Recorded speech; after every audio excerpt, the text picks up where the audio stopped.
queria trazer agora as palavras e a palestra do meu amigo Eduardo Parente, que é presidente da Edux, para os íntimos Grupo Estácio, não é? Ele que é um executivo brilhante, que veio a contribuir muito com a educação superior nos últimos anos, dirigindo a Edux, e que vem de outras áreas, de outras indústrias, de outros segmentos, e isso, de certa forma, o caracteriza com o discurso discordante no bom sentido, porque é a contribuição que vai trazer a construção de quem veio de fora e está vivenciando a educação já há bons anos e tem uma contribuição extraordinária para dar nesse momento aqui para essa discussão.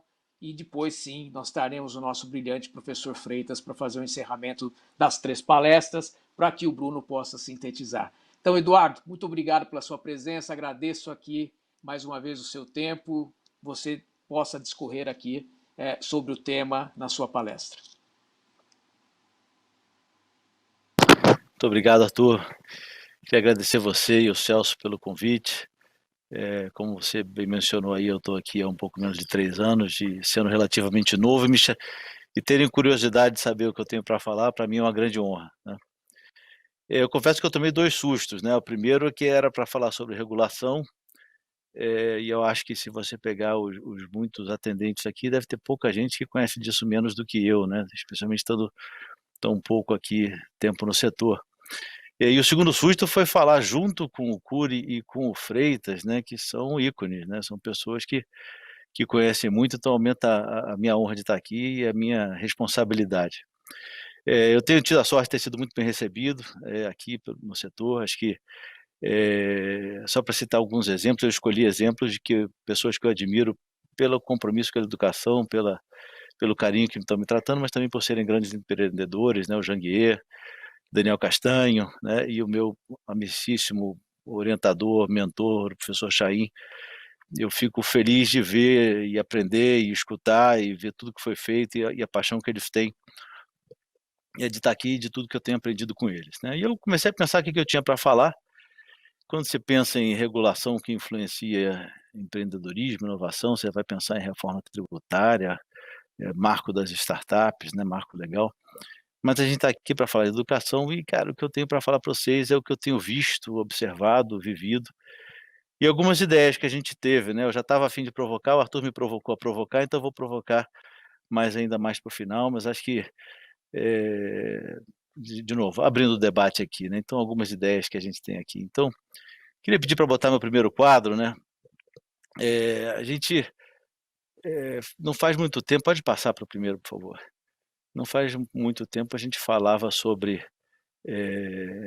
empresas privadas, né, instituições privadas de ensino superior com um certo constrangimento, né? Hoje eu acho que já tem uma clareza da importância, né? Hoje acho que não tem ninguém que vai discordar que hoje a gente tem mais gente das classes C, D e E no ensino superior do que das classes A e B, graças à entrada da iniciativa privada no setor, né?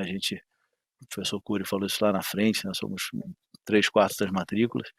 E a hora que você pega o perfil do nosso aluno, né, claramente, a gente tem a classe CD e até como fortes aqui, 90%, né? Então, quem está educando, quem está dando acesso, ou quem está participando muito na educação e no acesso, somos nós, e aí pode passar, né? Isso não teria acontecido se não fosse a Lei 9394 de 96, né? Olha, em 96 fizeram uma lei, né, mexeram na regulação, que permitiu a muita gente aprender mais e, consequentemente, ser mais empreendedor, né, e avançar. Mas 96 para, sei lá, 2006, 2007, quando de fato começou a crescer, é um tempo muito grande, né? E aí, passando próximo, né, acho que a gente evoluiu muito em falar das IES privadas, né, mas eu acho que a gente ainda está falando com certo acanhamento sobre o EAD, né? Eu vejo que as pessoas falam e tocam e saem. Eu acho que ainda tem muita gente que não conhece direito o que a gente está falando, né? E eu gosto muito desse quadro aqui, para ser honesto, eu copiei esse quadro de um concorrente nosso, na hora que ele mostrou, eu tomei um susto. E esse quadro mostra aqui nesse azul escuro embaixo, né, a base presencial pagante, né, no meio é a base do FIES e em cima a base do ensino digital ou do EAD, né?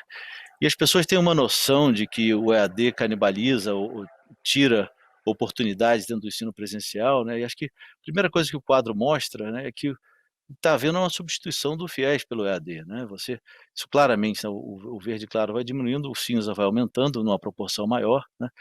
Mas o que houve a canibalização original lá, né, foi uma troca de pagante por FIES, depois foi sendo substituído, né? E isso a gente conhece muito de EAD, a gente tem crescido muito e temos investido muito dinheiro no EAD, e a gente vê claramente que o aluno do EAD são três, né? O primeiro é esse que perdeu a condição financeira de estudar, porque perdeu acesso ao financiamento público, né? O segundo é aquele que não tem nenhuma IES perto dele, não tem outra forma de estudar e chega um polo EAD na cidade dele.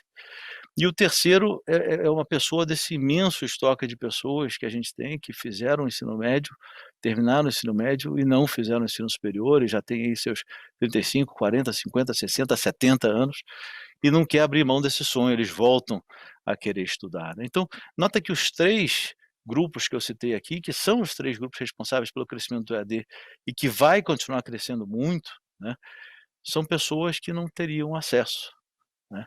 Eu vejo pessoas que têm um desconhecimento detalhado desse assunto, né? A pessoa fala muito e você olha e fala assim, meu Deus, o que é que essa pessoa está falando? São incapazes de entender que isso aqui é uma ferramenta de acesso, de democratização daqueles que não têm acesso por falta de dinheiro, por falta de tempo ou por falta de acesso físico, tá? Então, passando o próximo aqui, acho que botei uma foto de um campus nosso aqui no Rio de Janeiro, né? Cidade de 6 milhões de habitantes, um PIB per capita 54 mil, ou seja, estamos falando de uma renda aí de quase 5 mil reais por pessoa, renda média, né? Um IDH bastante desenvolvido, né? Então, não tem dúvida que a esmagadora maioria dessas pessoas queria estudar num campus como esse, ou pode passar o próximo, né? Num campus como esse, né? O nosso campus em Brasília também, um PIB per capita muito grande, uma cidade grande também, mas, conforme eu disse, nem todo mundo, né, tem acesso, né? Tem pessoas que o EAD é a melhor alternativa, ou muitas vezes a única, né? Então, para isso, queria mostrar mais uma foto, por favor, próximo, que é um polo nosso no Rio de Janeiro, né? Então, você olha, tem muitos computadores, ele é bonito, ele é organizado. Socorro. Ah, sim, obrigado. Mais um, isso, esse. Mais um. Isso.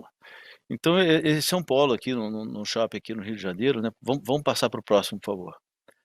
E aí eu trouxe alguns exemplos aqui que eu queria justamente para ilustrar o ponto muito do acesso, né? O que a gente tem aqui? Esse é um polo em Bom Conselho, em Pernambuco, cidade de 49 mil habitantes, tem um PIB per capita de 10 mil, ou seja, na média as pessoas ganham um pouco menos de R$ 1.000 por mês, um IDH de 0,56, a 276 quilômetros do Recife, né? O polo lá do grande centro, né, ele tem 1.000 alunos ou mais, esse polo aqui muitas vezes ele tem 35, 40, 50, num polo como esse com 100 alunos seria um bom polo, né? Passa mais um, por favor. Um outro exemplo aqui em Arari, interior do Maranhão, 172 quilômetros de São Luís, 8 mil de PIB per capita, né? Estamos falando de pouco menos de R$ 800 por pessoa aqui, 30 mil habitantes, nota como é simples, né? 4 computadores, uma secretária, uma estrutura simples lá de fora. Pode passar mais um, por favor. Outro exemplo, né? Em Carutapera, Maranhão, 24 mil habitantes, uma PIB per capita né, as pessoas ganham ali um pouquinho mais de R$ 500 por mês, está 345 quilômetros de São Luís, né? Eu fiz questão, né? Normalmente quando a gente vai apresentar as coisas, a gente quer mostrar os mais bonitos, né? E eu acho que esses aqui, eles são muito bonitos. Pelo fato de serem simples, não são bonitos, né? Eles são lugares que o aluno só precisaria ir lá para fazer a prova, né? A gente hoje disponibiliza todo o conteúdo no computador, ou no celular, ou no tablet dele. Acaba que eles vão muito lá, porque as pessoas mais simples normalmente tem muita gente dentro de casa, não tem um canto quieto para estudar, não tem uma banda larga, né? Então, muitas vezes você chega e vê a pessoa no canto estudando, se aproveitando daquela estrutura, né? E o conteúdo é todo feito no Rio, em Ribeirão Preto, Florianópolis, por professores das melhores universidades do Brasil e até do exterior, universidades públicas, privadas. E a gente usa a tecnologia para levar conteúdo de elite, né? Conteúdo que até outro dia só a elite tinha para todo o Brasil, né? Quando o ministro Luiz Roberto Barroso, o ministro Gilmar Mendes, o Zico, o professor Cury, vem dar uma palestra para a gente leva ele até Carutapera, né? IDH 0,57, renda per capita um pouquinho maior, R$ 500, né? E quem é que está assistindo em Carutapera lá? É a professora autodidata que já dá aula na prefeitura, super simples também, com muitas vezes crianças de várias idades da mesma turma, o mestre de obras que quer fazer um prédio, o dono do supermercado que quer expandir, um artesão que quer começar a vender online para o Brasil inteiro. Todos eles empreendedores, né? Cada um do seu jeito, e a gente precisa muito disso, né? As pessoas muitas vezes falam do empreendedor, pensam no cara que ficou bilionário com uma startup, né? E esquece dos empreendedores que estão no Brasil inteiro, né? E que a gente tem que educar para que eles possam ser muito mais eficientes, possam gerar muito mais empregos e muito mais oportunidades para todo mundo, né? Nota que tudo isso que eu mostrei aqui no mundo do EAD só é possível por o decreto 9057 de 2017, né? Então, nota que é muito mais rápido, né? A gente teve uma lei lá atrás, né, viabilizando o crescimento das privadas, que 10, 12, 15 anos fez efeito. Isso aqui estamos falando de 4 anos atrás, que permitiu tanta gente entrar aqui agora no ensino superior, né? E a gente tem que pensar nisso e não ficar para trás. E aí o que eu queria provocar reflexão aqui no próximo quadro, né, iniciar, né, o que a gente aprendeu na pandemia, né? Gente, as pessoas falam muito do EAD na pandemia. Não, que o EAD ele veio para ficar, a pandemia mostra isso. O EAD já tinha vindo para ficar, né? E acho que a pandemia ela ajudou de alguma forma algumas pessoas que podiam estar na dúvida, mas a certeza que a gente ganhou de verdade na pandemia é que o ensino presencial ele é absolutamente essencial e nunca vai acabar. Teve um concorrente nosso que anunciou, falou, acabou o ensino presencial, a gente discorda disso com veemência, sempre discordamos, e agora com mais ainda, né? Eu voltei a dar aula, dou aula presencial, e falei com a minha coordenadora, eu falei, por computador eu não dou mais aula nem a pau, não aguento mais, né? Eu voltei lá de máscara, 2 horas e meia falando de máscara, a turma toda, todo mundo separado, e vi a alegria das pessoas de voltarem, a alegria das pessoas de interagirem, de estarem colaborando com o ensino umas das outras, de estarem se inspirando no professor em sala de aula, de estarem conhecendo o amor da vida delas, de ter uma experiência de troca que só o presencial dá, né? Eu queria aqui fazer um parênteses e tomar a liberdade de falar em nome da BMS e agradecer demais, demais mesmo, o esforço que os professores fizeram nessa pandemia, né? Eu recebi uma foto que acho que ilustra isso muito bem, de um professor sentado na cama, laptop entre as pernas, ele meio curvado dando aula, 2 crianças do lado, deviam ter seus filhos tendo aula, e houve muito sacrifício, né? Sacrifício pessoal, sacrifício de estar dentro de casa, sacrifício muitas vezes do equipamento, né? De buscar para conseguir, e acho que com muito comprometimento, mais até do que com as instituições, com os próprios alunos, né? As pessoas sabendo que muitas vezes nós éramos as únicas coisas que as pessoas tinham nesse momento de pandemia, né? Não podiam sair de casa, estavam ali, eu costumo chegar 15, 20 minutos antes da minha aula, tinha gente paquerando no meio do Teams ali, e fora a oportunidade de trocar, e de conhecer, e de receber, e de debater, e de falar sobre o momento, né? Então, muito obrigado, professores. Acho que vai ser inesquecível e acho que tem muita coisa que vai mudar no relacionamento e na compreensão e na valorização do trabalho de vocês por todos, né? Pelas IES, pelos alunos, pela sociedade, depois dessa dificuldade que a gente passou junto, né? Segundo aprendizado que eu queria falar aqui, as pessoas tinham muito na cabeça que a tecnologia era contra os professores, né? Então vinha o EAD, ele roubava os empregos, etc. E ficou muito claro que a gente só pôde sair do outro lado na pandemia, nós só pudemos continuar prestando o nosso serviço, e como bem disse o ministro, é um serviço essencial, porque a gente tinha tecnologia, né? E acho que a gente não pode perder isso, né? Aqui na Edux a gente fez um sistema de ensino, colocamos nesses centros que eu mencionei antes, os melhores professores, levando o conteúdo digital tanto para o mundo digital, mas também para o mundo presencial, né? Capacitando, né? Ajudando muito o professor a preparar a aula. Eu gastava 2, 3 horas ano passado, estou gastando 40 minutos esse ano, um conteúdo que é absolutamente atualizado, uma forma da gente estar analisando também as respostas dos alunos, que hoje as provas aqui, pelo menos, são todas sendo feitas em algum tipo de meio eletrônico, então se consegue acompanhar o aluno e ter uma avaliação muito mais rápida do que está acontecendo. E mais que tudo, gente, mais que tudo, né? Eu falo muito aqui na Edux que o nosso concorrente não é a IES do lado, né? Nosso concorrente é o Facebook, nosso concorrente é todo tipo de mídia eletrônica que tira a atenção do aluno, né, que faz com que ele se desengaje, que ele passe a ter outras atividades quando ele deveria estar se preparando para uma aula, né. Quando eu cheguei aqui falaram muito de metodologia alternativa, sala de aula invertida, né, e na verdade ela só é possível se o aluno se prepara para a sala de aula.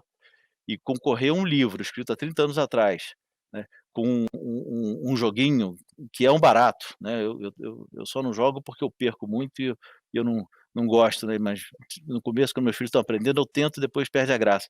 Eles são muito legais, né. Então, assim, a tecnologia é muito, muito poderosa de ajudar os professores a engajar o aluno no tempo que ele não está junto com o aluno em sala de aula, né. Terceira coisa que a gente aprendeu, que as classes média e alta se protegem e se adaptam muito rápido, né. E a quarta é que as IES privadas, umas demoraram mais, outras menos, mas todas se adaptaram de alguma forma, muitas das públicas também, né. E aí o que que é a grande conclusão disso, né? Que quem sofreu de verdade foram as crianças do ensino básico público, né. Se você for olhar dentro do mundo do ensino, foram as que ficaram desamparadas, né, que tiveram pouco ou nada ou dependeram cada uma do esforço individual do seu professor, mas com muitos esforços limitados do ponto de vista da sociedade, de ajudá-los, que não devia ser uma surpresa, porque todo dia é assim, né. E aí eu fico, feliz, assim, de obviamente isso é horrível, né, todo esse momento de tragédia, mas, eu acho que está surgindo uma consciência muito grande para isso, né. Essa semana, o ministro Bilton e o secretário Wagner Vilas Boas vieram visitar aqui a Edux e vieram falar para os nossos 13.000 professores. E aí o ministro a gente conhece, né, aquela energia grande, um comprometimento, uma capacidade muito grande, mas o Wagner eu só conheci agora e eu confesso que eu me emocionei pela história dele, pela paixão, pelo exemplo de funcionário público que ele demonstrou a ser. E me alegrou muito ouvir deles, né, na visita, que eles têm um zilhão de preocupações, né, eu fico até não sei nem onde começar, o ministro começou a contar, eu fiquei cansado só de ouvir, né, mas que a maior deles claramente é com as crianças, né, eu acho que, o foco que eles estão tendo na formação de professores e no uso do Fundeb, né, acho que isso é muito, muito importante. A gente tem sempre os mesmos exemplos, né, é o Ceará, é o Espírito Santo, é Goiás, é Pernambuco, vamos ajudar as entidades todas, né, e sempre de um modo muito propositivo, vendo que as pessoas precisam, a a ter uma uniformidade maior, um uso melhor dos recursos, né, e achei muito interessante isso. Mas eu queria, na próxima página aqui, deixar aqui 3 ideias, né, e aí vamos perguntar assim: "Como é que é a regulação para isso?" Eu não tenho a menor ideia, mas acho que são coisas que funcionam no ensino superior, né, funcionam, a gente já fez, a gente já testou, né. E acho que a gente tinha que ter uma cabeça de levar isso para a educação básica, né. Eu acho que a primeira, eu falei um pouco sobre o apoio digital ao professor, né, e o apoio digital, no fundo, é você ter um sistema de ensino, um método estruturado, que eu acho uma coisa, bastante intrigante, que se você for olhar qualquer escola de classe média, classe alta no Brasil, ela usa um sistema de ensino, né, você não vai reinventar cada aula, você tem os sistemas da Arco, da Positivo, o pessoal da Cogna tem também lá, eu esqueci o nome, da Vasta, né. Então essas coisas elas são muito boas, muito eficientes, né, você não precisa pensar numa aula do zero, né, e você tem como ajudar o professor, né, não só a preparar, mas também a engajar o aluno, ter coisas mais atraentes, né, mais atualizadas, né, e se você faz isso digitalmente, então o céu é o limite, porque você consegue ter, um centro gerando conteúdo, né, de altíssimo padrão, né, para apoiar o professor. Você consegue as telefônicas todas conseguem que o app X ou Y não consuma banda larga, né, a gente faz isso aqui na Estácio, né, então o que é consumido pelo app do aluno na Estácio, isso não conta para o consumo de banda. E muita gente tem celular, né, eu vejo quando a gente fala de digitalização das escolas, a gente está sempre falando de hardware, e a questão não é hardware, a questão é software. A questão é a gente ter conteúdo bom, gratuito, opcional, de apoio propositivo, né, que não deixa o professor sozinho como o professor está hoje, né. E isso precisa não é barato fazer isso, mas do ponto de vista do que a gente gasta no Brasil como um todo, também não é caro, né, e acho que você conseguiria engajamento, né, inclusive de ONGs ou do mundo privado, para ajudar a gente nisso, né. Então, segunda ideia, né, então a primeira, assim, isso existe amplamente, né, no mundo privado do ensino básico, existe amplamente no mundo, do ensino superior, né, e acho que a gente precisa, de pensar essas alternativas, para a população que mais precisa, né. O segundo, a gente fala de 2 milhões de professores no Brasil hoje, né, e muita gente fala em recapacitação. Acho que tem que recapacitar sim, né, e todos nós temos que nos recapacitar, eu tenho que me recapacitar, não importa a profissão, o mundo está mudando muito e cada vez mais a gente tem que, correr atrás, né. Eu me recapacito eletronicamente, né, quando eu quero aprender alguma coisa, então quis me aprofundar em ESG recentemente, eu vou lá, eu digito na internet ESG, faço um curso, pago por ele, começo a aprender mais sobre isso, sobre esse mundo digital, né, eu acho que coisa fantástica, né, eu vou fazer 50 anos esse ano, vejo o pessoal de 35 como eles são bons e rápidos e, né, acho que, eu ouvi isso outro dia, né, acho que vai ser a primeira geração, que os filhos têm muito mais a ensinar para o pai do que o contrário, né, isso é muito bacana, né. Então, as pessoas têm que aprender de novo, todo mundo, né, e acho que botar 2 milhões de sala de aula vai demorar muito e eu não sei até que ponto isso vai ser eficiente, né, até porque o processo de recapacitação, ele é tão importante quanto a recapacitação em si, né. Acho que a gente tem que pensar nisso digitalmente. Acho que a gente tem que fazer isso de forma opcional, voluntária, gratuita, né, os professores que quiserem se recapacitar vão entrar no conteúdo digital e vão demorar o tempo que eles quiserem demorar, e no momento que eles se sentirem prontos, vão mandar um vídeo deles dando aula, vão fazer uma prova digital, vão mandar isso e aí acho que, se quiser mandar, acho que seria super legal uma federal, uma UNB da vida estar apoiando isso e liderando esse processo, né, e dizendo: "Olha, esse cara aqui ganhou uma estrelinha, ele foi recertificado pelo sistema público, federal de educação, e talvez no futuro isso vale alguma coisa ou não vale, mas a própria sensação da evolução, acho que ela é muito bacana e acho que teria um impacto grande de a gente dar uma oportunidade de uma coisa de muita qualidade de forma digital para todos, né. Porque na hora que você fala em recapacitação numa cidade grande é uma coisa, na hora que você fala nessas cidades que eu mostrei para vocês, ou na fronteira do Mato Grosso com o Amazonas, a gente está falando de uma coisa completamente diferente. E o último, e acho que mais polêmico, né, o ProUni não, volta, o terceiro ponto aqui. O último desse quadro aqui, mais polêmico, né, o ProUni é uma coisa absolutamente fantástica. Eu converso com alunos do ProUni, muitas vezes, como professor, dentro de sala de aula, você nota o brilho no olho, a faca no dente que os meninos têm, não que os outros não tenham, mas, esses meninos são acima da média. É uma senhora oportunidade, né, de gente de renda muito baixa de estar evoluindo na vida, geralmente, na esmagadora maioria, a primeira pessoa da família no ensino superior. E acho que existe uma coisa maravilhosa, né, do mais pessoa com mais dificuldade financeira conviver com a elite, né. Então a pessoa com mais dificuldade financeira vai aprender muito, vai evoluir. Acho que se você for olhar no ensino médio não vai ser uma mudança louca, porque o ensino médio privado é muito menor do que o público, mas eu acho que o contrário ele é muito mais poderoso, né. O que as pessoas privilegiadas aprendem quando convivem com pessoas com dificuldade, é maravilhoso para as pessoas privilegiadas, e é maravilhoso para a gente formar um mundo com mais empatia, com mais, senso de justiça social e que nos ajude a formar outras gerações melhores ainda, né. E se a gente conseguiu fazer no ensino superior, está dando tão certo há tantos anos, eu tenho certeza que as pessoas que entendem de fato de regulação vão pensar numa forma de fazer isso. A gente colocou aqui, antes de eu virar para a próxima página, um QR Code aqui, né, que leva ao Resolve Sim. Resolve Sim é um programa que nós fizemos durante a pandemia, junto com o pessoal do Grupo Eleva, onde a gente pegou a nossa técnica EAD, né, nosso formato EAD, e pusemos conteúdo do pro Enem para qualquer aluno de escola pública acessar gratuitamente, né? Então foi um esforço que a gente fez aqui em 20 dias e conseguimos colocar, tivemos centenas de milhares de acessos e acho que ajudamos muita gente, mas a gente colocou aqui como um exemplo, e quem tiver a curiosidade de mirar o celular aí, a sua câmera e ir lá, vão entrar no Resolve Sim e ver um pouco do que poderia ser esse apoio digital ao professor. Acho que isso aqui é uma forma eficiente aqui, tá?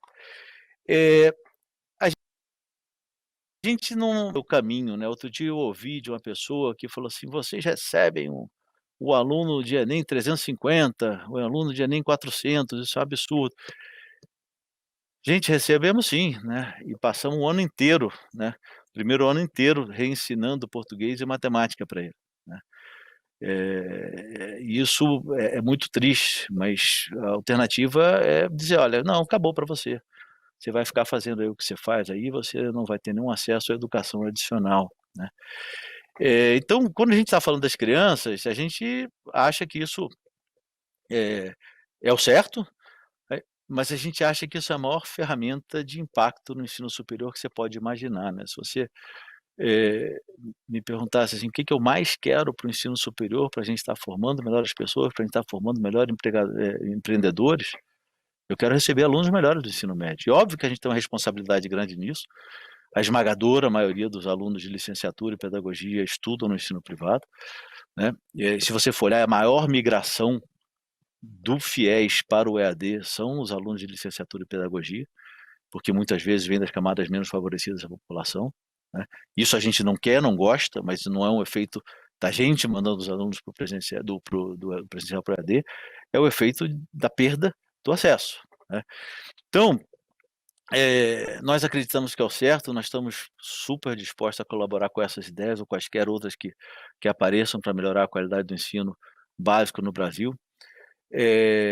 Temos, obviamente, interesse nisso também, nossa vida fica muito mais fácil sempre que a gente recebe melhores alunos, mas queremos dar a nossa contribuição. Essas são as ideias que a gente tem hoje. Desculpa se eu não sei qual é a portaria ou o decreto que tem que ser feito para andar nisso aqui, mas eu acredito que isso aqui, enquanto a gente viu lá o ensino privado demorar 12, 13 anos para atender as ideias do regulador, o EAD foi 4 ou 5, isso aqui, na hora que a gente apertar o pé no acelerador, 2, 3 anos, a gente começa a ver um impacto muito grande no nosso país como um todo.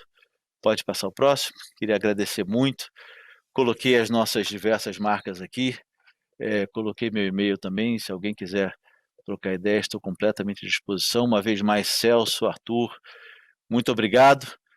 Obrigado, meus colegas de painel aqui, e puxa, estamos à disposição.